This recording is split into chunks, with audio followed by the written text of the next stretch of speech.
So here's how to change location on Tinder. But before we start, if you are a new user, you can click on my link down in the description to get Tinder for free.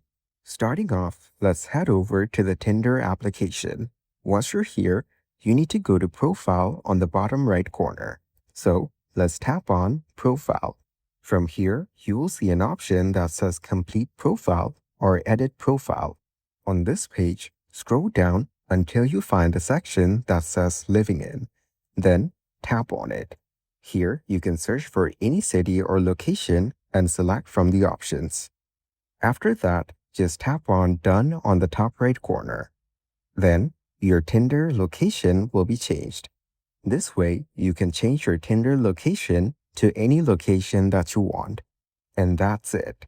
By following these simple and easy steps, you can go ahead and change your Tinder location.